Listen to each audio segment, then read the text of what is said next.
10 फरवरी के बाद वीआईपी लोग जो हैं अयोध्या में रामलला के दर्शनों के लिए आ सकते हैं। इन विशिष्ट दर्शनार्थियों के लिए अलग से व्यवस्था की जा रही है ताकि वीआईपी मूवमेंट जो होता है उसके दौरान आम श्रद्धालुओं को कोई भी तकलीफ ना हो, कोई दिक्कत ना हो। व्यवस्था बेहतर बनाने के लिए ट्रस्ट ने एक खास समिति भी बनाई थी। इसी समिति की रिपोर्ट के आधार पर व्यवस्था से जुड़े कुछ अहम फैसले लिए जा सकते हैं।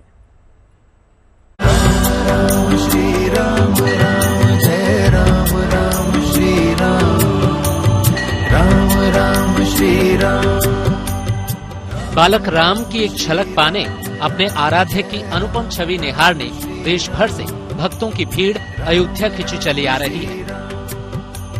लाखों भक्त रामलला के दर्शन कर रहे हैं, अपनी बरसों पुरानी मनोकामना पूर्ण कर रहे हैं। इतनी भीड़ के बाद भी इतना बढ़िया करके दर्शन हो रहे हैं कि हम लोग बहुत अभिभूत है। हम लोगों के वहाँ पे आंसू निकल आए प्रभु श्री राम के दर्शन करने के बाद। सभी लोग धन्य हो गए दर्शन करके। ऐसा माहौल था कि बस शब्दों में बयान नहीं किया जा सकता। बहुत अच्छे से दर्शन हुए हैं सभी के।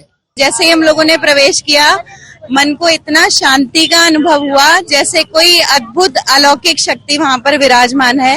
और ऐसा प्रतीत ही नहीं हुआ कि रामलला से हमें कुछ कहने की आवश्यकता है। साक्षात मूर्ति देख के ये प्रतीत होता है कि वो हमारे मन की बात को स्वतः ही समझ रहे हैं।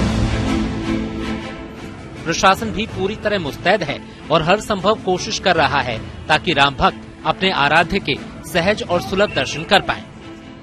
11 फरवरी को मुख्यमंत्री योगी आदित्यनाथ अपनी कैबिनेट के साथ अयोध्या आ सकते हैं, लेकिन 10 तारीख तक सारे वीआईपी जो मूवमेंट है वो सब रोक दिए गए हैं और सबसे पहले ध्यान दिया जा रहा है कि श्रद्धालु सुगमता से अपने आराध्य के दर्शन कर पाएं। 10 तारीख तक अयोध्या में वीआईपी दर्शन पर रोक है, लेकिन इसके बाद एक समानांतर व्यवस्था तैयार की जा रही है ताकि वीआईपी मूवमेंट के बावजूद राम भक्तों को कोई कठिनाई ना हो और वो आसानी से रामलला के दर्शन कर पाएं। कोई भी वीआईपी के आने से किसी आम श्रद्धालु को कोई असुविधा ना हो, इसके हमने प्रबंध किए हैं। समानांतर व्यवस्था बनी रहेगी जिससे कि किसी को, जो हमारे लोग आ रहे हैं, उन्हें किसी भी प्रकार की, राम भक्तों को किसी प्रकार की असुविधा ना हो। इसके लिए हम लोगों ने अपनी तरफ से सभी प्रयास कर रहे हैं।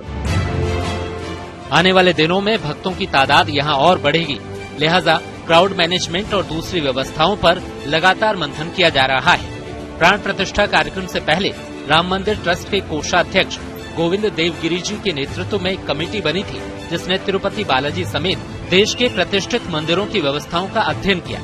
इस कमेटी ने ट्रस्ट को अपनी रिपोर्ट सौंप दी है। माना जा रहा है कि इसी रिपोर्ट के आधार पर आने वाले समय में श्री राम जन्मभूमि मंदिर ट्रस्ट श्रद्धालुओं की व्यवस्था को लेकर कुछ महत्वपूर्ण कदम उठा सकता है। जहाँ पर हर वक्त लाखों लोगों की भीड़ होती है, उसकी व्यवस्था अध्ययन करके उसके ऊपर पूरी कार्य योजना तैयार की गई।